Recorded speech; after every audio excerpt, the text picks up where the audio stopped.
చేపట్టాం కాబట్టే రైతులు ప్రొటెస్ట్ చేయలేదు. అదే కాంగ్రెస్ ప్రభుత్వం తీసుకున్నప్పుడేమో ప్రొటెస్ట్ చేసినారు. ఎందుకు? మా సాగునీటి అవసరాలు పూర్తి చేయకుండా తాగునీటి కోసం హైదరాబాద్కి ఎట్లా తీసుకుపోతారని ఆందోళన అయింది, గొడవలైనాయి, ఆఖరికి ఒక ఎస్ఐ చచ్చిపోయిండు.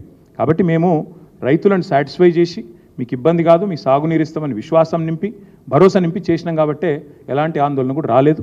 ఇవాళ జరిగిన వైఫల్యం మాత్రం 100% కాంగ్రెస్ ప్రభుత్వ వైఫల్యం, రేవంత్ రెడ్డి వైఫల్యం, మున్సిపల్ శాఖ వైఫల్యం. తప్పకుండా వారే బాధ్యత తీసుకోవాలి, ఏజెన్సీని బ్లాక్ లిస్ట్లో పెట్టాలనేది మా డిమాండ్. బట్టి విక్రమార్క గారి ఆలోచన విధానం లోపభూయిష్టంగా ఉంది. ప్రాబ్లం ఏంటంటే ఈ దివాలా కోర ఆలోచన విధానం ఏదైతే ఉందో ఇది లోపభూయిష్టం. ఏది జరిగినా ఎట్లుందంటే కొంతమంది ఏమో అక్కడ నెహ్రూ గురించి మాట్లాడతారు. ఇక ఇక్కడ ఏంటంటే వీళ్ళకి పాపం ఏది జరిగినా కేసీఆర్ను 10 ఏళ్ళ నుంచి తిట్టుడే, వాళ్ళకి ఇంకేం తెలియదు, అడ్మినిస్ట్రేషన్ రాదు, రాష్ట్రంలో ఏం జరుగుతుందో తెలియదు. నేను అడుగుతా ఉన్నానండి, ఇవాళ రాష్ట్రంలో ఏముందండి పరిస్థితి? నిన్నటికి నిన్న మళ్ళీ హైదరాబాద్లో ఓల్డ్ సిటీలో ఇంకో మర్డర్ జరిగింది. ఎన్నిసార్లు రాస్తారండి పత్రికలు కూడా? 30 రోజుల్లో 28 మర్డర్లు. ఎన్ని రోజులు రాయాలి పత్రికలు, టీవీలు కూడా? వాళ్ళ నిన్నటిదాకా వీళ్ళకు బాకాలు తిన పత్రికలే రాస్తున్నాయి, వాళ్ళ సపోర్టర్సే మాట్లాడుతున్నారు హైదరాబాద్లో లా అండ్ ఆర్డర్ అదుపులో లేదని. వీళ్ళ చేతుల్లో ఏది లేదు, కరెంట్ సరిగా నడవదు, మంచినీళ్ళు ఇచ్చే ముఖం లేదు, లా అండ్ ఆర్డర్ మెయింటైన్ చేయరాదు. ఆఖరికి ప్రాజెక్టులు ఏవైతే మేము స్టార్ట్ చేసినామో 9 నెలలు బందోబస్తుగా ఉన్నది ఎగ్దం కూలిపోయిందట. ఎట్లా కూలిపోద్దండి? అందుకే నేను అనేది వీళ్ళకి ఏది నిర్వహణ రాదు, వీళ్ళ ఆలోచన విధానమే లోపభూయిష్టంగా ఉంది.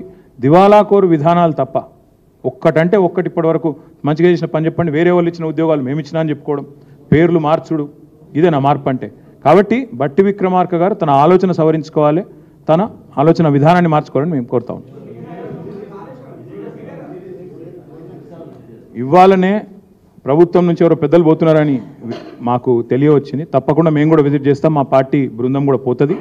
మేము కూడా పోయి అక్కడ ఏం జరిగిందో తెలుసుకుంటాం, రిటైర్డ్ ఇంజనీర్లను కూడా తీసుకొని పోతాం. మొత్తం విషయం అంతా కూడా మిమ్మల్ని కూడా, మీరు వస్తే మీరు కూడా తీసుకొని పోతాం. అక్కడ మొత్తం విషయం అంతా కూడా వివరంగా మీకు చెప్తాం. బ్యాన్ కాదు, బ్లాక్ లిస్ట్.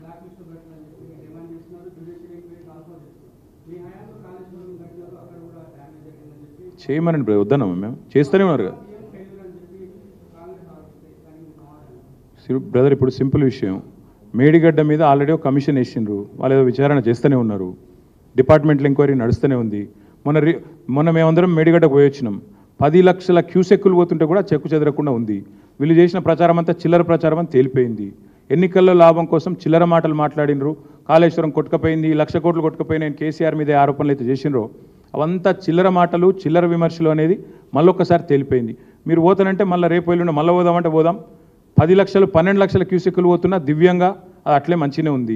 వీళ్ళు చేసిన ప్రచారమే దివాలా కోరు ప్రచారం అని తేలిపోయింది. ఇంకేం చెప్పాలి మీకు? ఇక నేను వాళ్ళ కాలమే సమాధానం చెప్తుంది కదా, ప్రకృతే సమాధానం చెప్తుంది వీళ్ళ చిల్లర మాటలకు.